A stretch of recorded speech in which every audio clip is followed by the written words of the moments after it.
Bhagavate Vasudevaya.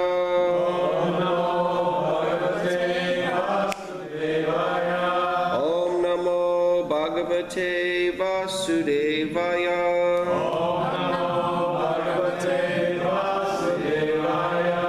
Om Namo Bhagavate Vasudevaya.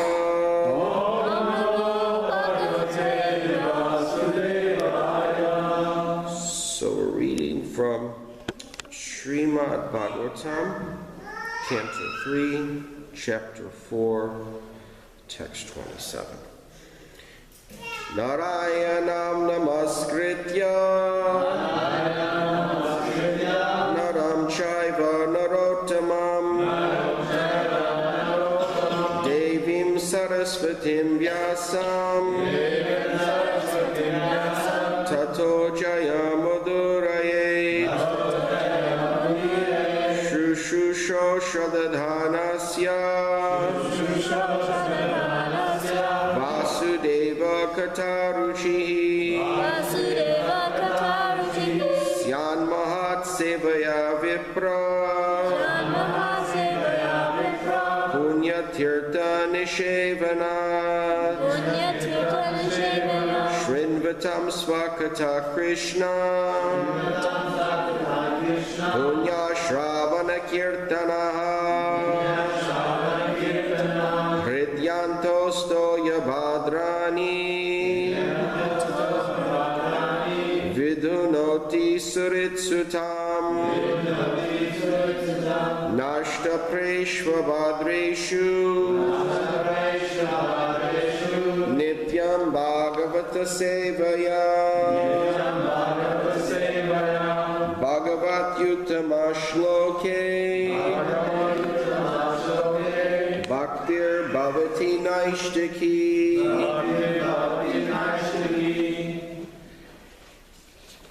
So for those who don't know, today at 4 o'clock we have a bonfire kirtan at Shauna Mataji's house. So please come. She'll be happy to have you. And who wouldn't? Who wouldn't want to see all the devotees? Okay.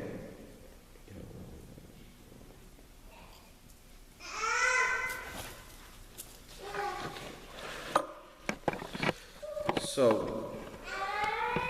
we have a few books, so we'll try to do the best we can. Yasyana Vadyar Charitam Manishano.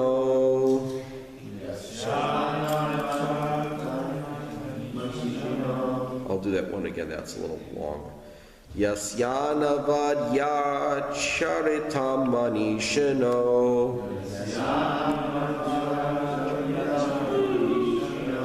Rinantya Vidya Partalam Bimhit Sabaha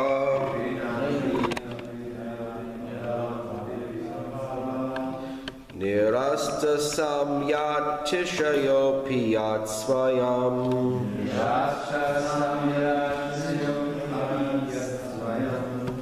Pishachacharyam Acharad Gati Satam Yasyana Vadya Charitam Manishino Grinantya Vidya Partalam Bibit Savaha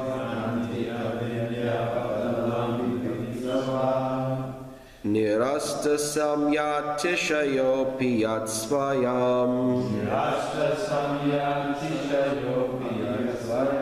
Pishachacharyam Acharad Gati Satam Yasyana Vadya Charitam Manishino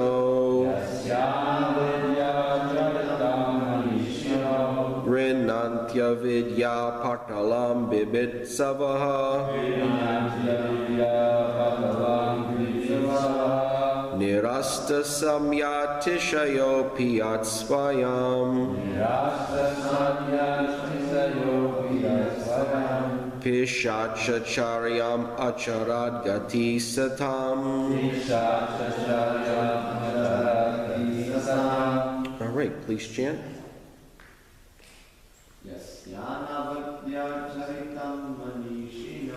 Yasyana vadya charitam manishino. Grinantya vidya patalam bibitsava. Hang on, stop there. Remember, when you have the Y's at the end of a line, don't turn them into I. Don't say grinanti. Just have the Y blend in with the next vowel. So it'll be grinantya vidya. Okay. Grinantya vidya patalam bibitsava.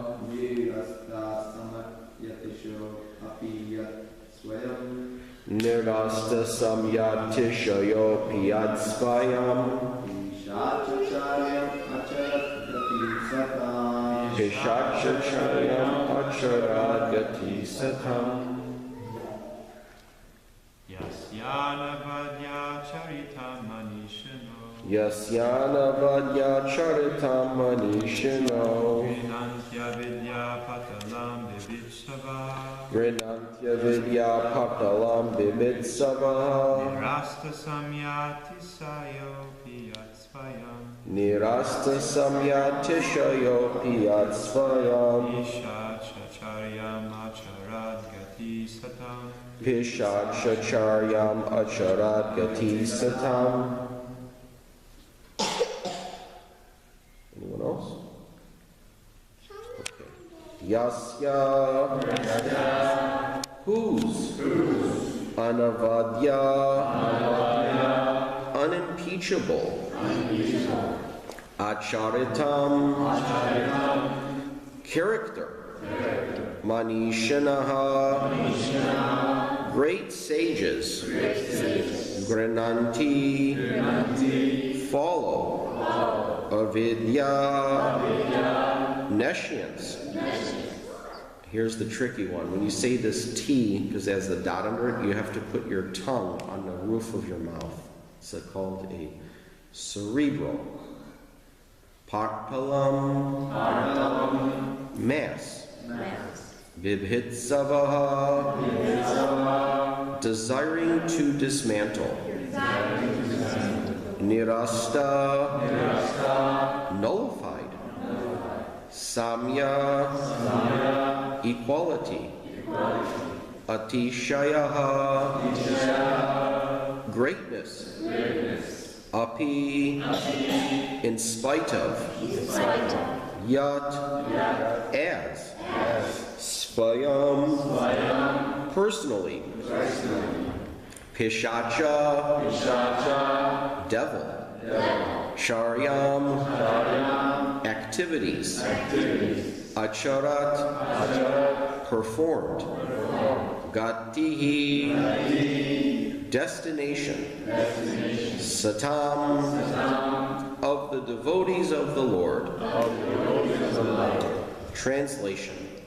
Although no one in the material world is equal to or greater than Lord Shiva, and although his unimpeachable character is followed by great souls to dismantle the mass of nescience, he nevertheless remains as if a devil to give salvation to all devotees of the Lord. Purport. Lord Shiva's uncivilized, devilish characteristics are never abominable because he teaches the sincere devotees of the Lord how to practice detachment from material enjoyment. He is called Mahadev, or the greatest of all demigods, and no one is equal to or greater than him in the material world. He is almost equal with Lord Vishnu. Although he always associates with Maya, Durga, he is above the reactionary stage of the three modes of material nature, and although he is in charge of devilish characters in the mode of ignorance, he is not affected by such association. Again, the shloka is Yasyana vadya charitam manishino grinantya vidya patalam bibitsavaha Nirasta samyatishayopi atsvayam pishachacharyam acharad gati satam. Although no one in the material world is equal to or greater than Lord Shiva, and although his unimpeachable character is followed by great souls to dismantle the massive nescience, he nevertheless remains as if a devil to give salvation to all devotees of the Lord. Om Jnani Timirandasya Jnananjana Shalakaya Chakshu Unmilitam Yena Tasmai Shri Guruve Namaha. Hare Krishna. Prabhu, I don't know you. Who are you? I'm Jambavan.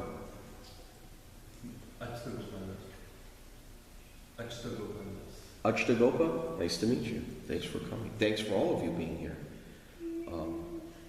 Bhagavatam class is always sweeter the more devotees there are. Because the class is really a synergistic thing. The more of us that are here, and not just the more bodies that are here, but the more attentive we are, we get the class, the energy comes out, what's possible. So we're going to talk about Lord Shiva. Anyone who has stayed in the Dham knows that they need the mercy of Lord Shiva to stay in the Dham. He's the protector of the Dham, right? He's Gopeshwar. We stayed at Radhasham Sundar Mandir on the bank of Manasi Ganga. To the left was Chakraleshwar. Sanatana Goswami would go there every day to chant his japa. But at one point he wanted to leave there. You know why? Because there's a particular hell in India known as mosquitoes. Mosquitoes are not fun. Are they, Rohit? No. They bite, it's like razors piercing into your skin. Better than bed bugs. Yeah. I don't know, you've experienced both, I'm assuming, so I'll take your expert opinion. But Sanatana Goswami, he wanted to leave there because these mosquitoes were biting him. He said, I can't practice my bhajan. It's disturbed. These constant mosquitoes are biting me. So Shiva, he's the protector of the Dham. He said, I'll take away the mosquitoes. Then you'll stay and do your bhajan. In order for us, the instructive story there, we're talking about how Shiva, he helps the devotees. Without his mercy, one cannot stay in the Dham. If we're having impediments while staying in the Dham, we should pray to him and ask his assistance so that he will help us while we're trying to stay in the Dham. He's the protector of the Dham. He also helps the devotees of the Lord. He helps particular type of devotees. It's then no question a lot of devotees kind of get drawn to him because he's very merciful. But here's the paradox about this situation. He's the highest of Vaishnava, but his behavior at times appears to be that of the lowest type of person, right? So where does Shiva hang around at? Crematoriums. He covers his body in the dust of those who have died. He hangs around with pishachas and other bhutas, ungodly beings. Why does he do such a thing? Why has he done such a thing? This seems, if any one of you would do it, someone would say something. Why are you doing this? This is not Vaishnavachar. This is not how we behave. But yet he is doing this, and we're considering him the greatest among the demigods. Pick up that mat and put it away because you guys cannot practice enough self-control to stop ripping the threading. Pick it up and go put it away. Jai Shri Shri Radha Kunja Vihari.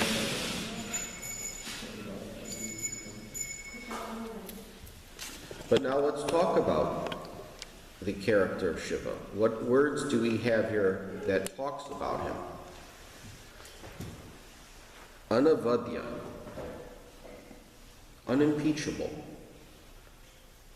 Other meanings: unobjectionable, faultless. Vad means to speak. Anavad means to speak badly. Means you cannot speak badly of him. Who tried speaking badly about Lord Shiva? Daksha. What happened to Daksha? No. Well, he ended up getting, he stuck around. He just now is a goat head. Right? This is what happens when you insult Lord Shiva. This is also what happens when you do not take the time to properly understand the character of a Vaishnav and you immaturely judge him, make assumptions of him. Bhaktivinoda Thakur, was he known as a skinny man? He's kind of portly, wasn't he? And one man was thinking, this Bhaktivinoda Thakur, this Kedarnath Datta, he's a sense enjoyer. He's so fat. The only reason someone's that fat is because they're eating all the time. So you know this story? So he stayed outside the house of Bhaktivinoda Thakur. And he observed that Bhaktivinoda Thakur is only taking a little bit of buttermilk and a chapati every day. And at night he was hardly sleeping. He was just staying up all night writing, chanting in the morning. And on top of that, working a job. And not just any job. You'd call him a materialist. He's very powerful in the government. If I don't want to rip on anyone, but if say Rick Snyder was here, the governor or somebody, no one would think, oh, he's a great devotee. He's so materialistic. He has to do all these material things. But really, can you judge the governor? We don't know him. We have no clue what he thinks. I can't judge about any of these guys. We don't know. And he didn't know about Bhaktivinoda Thakur, but he decided to judge. But when he watched his house and he saw his character, later on he came, he apologized to him. He paid his obeisance and says, please forgive me. I was making assumptions about your character. I assumed things about you, but they had no truth. There's no reality to these assumptions that I made, simply because I saw the external things. Do not judge the devotee by external things. Although we should, generally speaking, as devotees, we try to follow certain external types of behavior. We wear tilak, we come to the temple, we wear dhotis, we pay obeisances, we do these external things. However, we cannot always judge, even sometimes, how apparently someone's speaking. But for the most part, that is the one way we generally can judge a devotee. Because whatever you're going to speak, those are the things that are on your mind, right? So if you got just pulled over by a cop and someone sees you all day, what are you going to say? Oh, I got pulled over by a cop today. It's going to be on your mind the whole rest of the day. Whatever's on your mind, that's what's going to come. If your mind's always on Krishna, someone asks you something, what are you going to talk about? This is another lesson why we should never study when we give Bhagavatam class. You know that? Shouldn't study when you give Bhagavatam class or Bhagavad Gita class. Anyone ever said this? No. I'm the first person. You know why you shouldn't study? You should be reading enough that you shouldn't have to study. You should be able to sit down and just start speaking about Bhagavatam and Bhagavad Gita. If you can't do that, there's a problem. We're not reading enough. And it's not just we're not reading enough, we're not thinking enough about what we read. It's not just letting words cross our eyes, but really pondering what we are reading. And so when we sit down to speak, it shouldn't be that we don't have enough to say. We can't stop talking. We should be able to sit and speak and speak and speak and keep on going, because and when we look at the purport, think, oh my God, how am I going to cover all this? Where am I even going to begin? It's like if you have something really nice, like someone puts a nice plate of prasad in front of you. First thing you think is, what am I going to eat first? Where do I start? The purports are so sweet. There's so much realization. What can I talk about? Anavadya. So Shiva's character, he is unimpeachable.